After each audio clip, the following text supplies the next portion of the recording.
ඔන්න අද මං අරන් ආවේ බයිසිකලේ කියන කතාවේ දෙවනි කොටස. මොකද පුතේ මේ හඬන්නේ? අත්තම්ම ඇහුවා. අර රනිල් මට සෑහෙන්න විහිළු කරා අත්තම්මේ මට බයිසිකලයක් නෑ කියලා.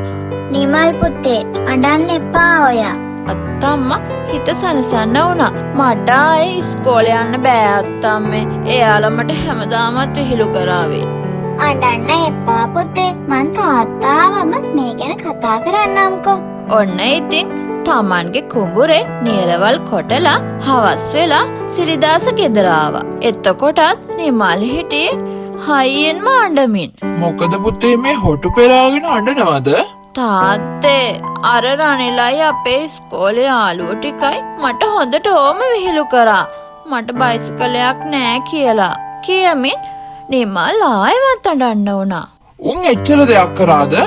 ඔව් තාත්තේ එයාලා මට ඉස්කෝලේ ගියාමත් දැන් ආයෙමත් විහිළු කරයි. ආයෙ මං ඉස්කෝලේ යන්නේ නෑ තාත්තේ. හෙට වෙනකන් ඉන්නකෝ. මං හෙට උදේන්ම ඉස්කෝලේට ගිහින් ඉස්කෝලේ ලොකු මහත්තයා හම්බෙලා මේ ගැන කතා කරගන්න. හා තාත්තේ කියා නිමල් දුක්මුසුව කිව්වා. එහෙම කියලා නිමල් ඒ තාත්තා දිහා හරි දුකින් බලාගෙන හිටියා. මොකෝ නිමල් මේ? අනේ මට බයිසිකලයක් ඕනේ. දැන් කට වහගෙන ගෙට යන්න.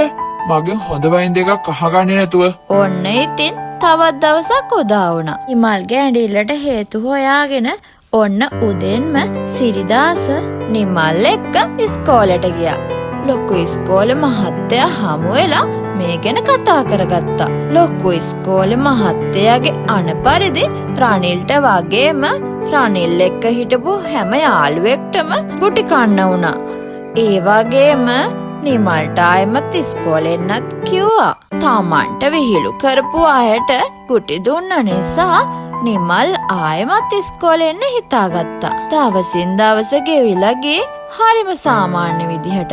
ඔන්න ඉතින් සාමාන්‍ය පෙළ විභාගේ ඉහළින්ම සමත් වෙන්න නිමල්ට පුළුවන් වුණා.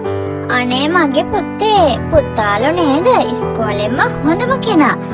මගේ කොල්ලට කවදාවත් වරදින්නේ නෑ. පුතාගේ අම්මා උඩ ඉඳන් පුතා දිහා බලාගෙන ඉන්නේ. ඒත් අර රනිල්ට ලකුණු කීයද පුතේ? රනිලුත් පාස් අත්තම්මේ. ඒ වුණාට මගේ පුතානේ ඉස්කෝලෙන් ඉහළින්ම පාස් කෙනා. ඒ වුණාට අත්තම්මේ රනිල්ට බයිසිකලයක් තියෙයිනේ. මට බයිසිකලයක් නෑනේ. ඕන් ඉතින් හරි. උඹත් එක්ක කතා කරලා ඉවරයි. කොහොම උඹත් එක්ක කතා කරත් අවසන් වෙන්නේ බයිසිකලෙන්නේ. ඉතින් අත්තම්මේ මට බයිසිකලයක් නෑනේ. බයිසිකලයක් මොකටද දැන්? ලොකු ඉස්කෝලේකට යන්න පුළුවන්නේ. හරි. ඕක අපි ඉස්සරහට බලමුකෝ කියමින් අත්තම්මා නිවස ඇතුළට යන්න වුණා.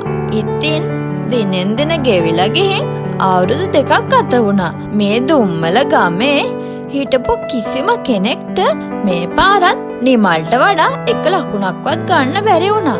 මෙදා සැරේ විශ්වවිද්‍යාලයට යන්න තේරිලා හිටියේ නිමල් විතරයි. ඉතින් නිමල්ට පේරාදෙණිය විශ්වවිද්‍යාලයට යන්න වරම් හිමි වෙලා තිබ්බා. නිමල් පුතේ බෑග් ටික ලෑස්ති කරගත්තද? ඔව් අත්තම්මේ.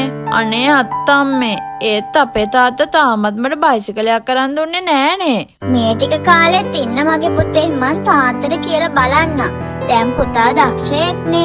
නිවාඩුවට ගෙදර ආවම මං බයිසිකලයක් අරන් තියන්නම් පුතාට. හා අත්තම්මේ මං ගිහින් එන්නම්. හරි මගේ පුතේ පරිස්සමට රත්නත්තරේ පිහිටයි මගේ පුතාට. ඉතින් විශ්වවිද්‍යාලයට ගිහින් අවුරුදු 4ක්ම ගත වුණා. ඒ වගේම අවුරුදු 4කින් පස්සේ උපාධියත් අරන් නැවතත් නිමල් ගෙදරට ආවත් ඒත් සිරිදාස නිමල්ට බයිසිකලයක් අරන් දුන්නේ නෑ.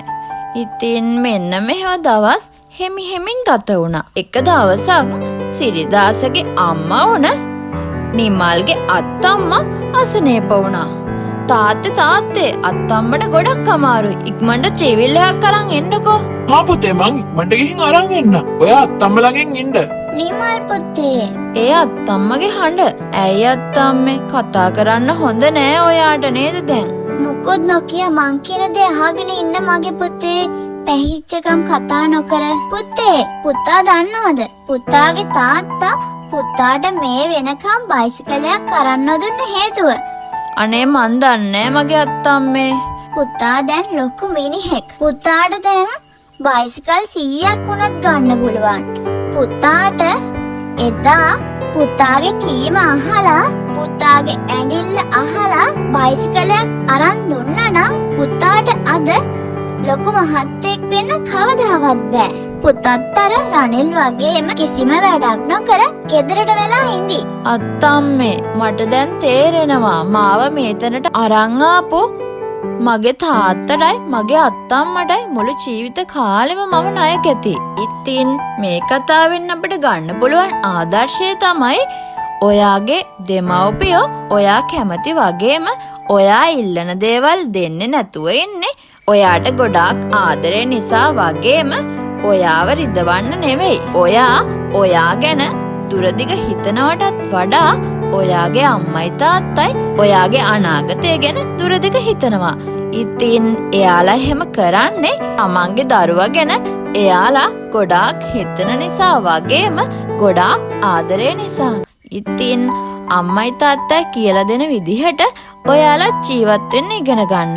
එතකොට ඔයාටත් මේ නිමල් වගේම දවසක ලොකුම මහත්තයෙක් වෙන්න පුළුවන්.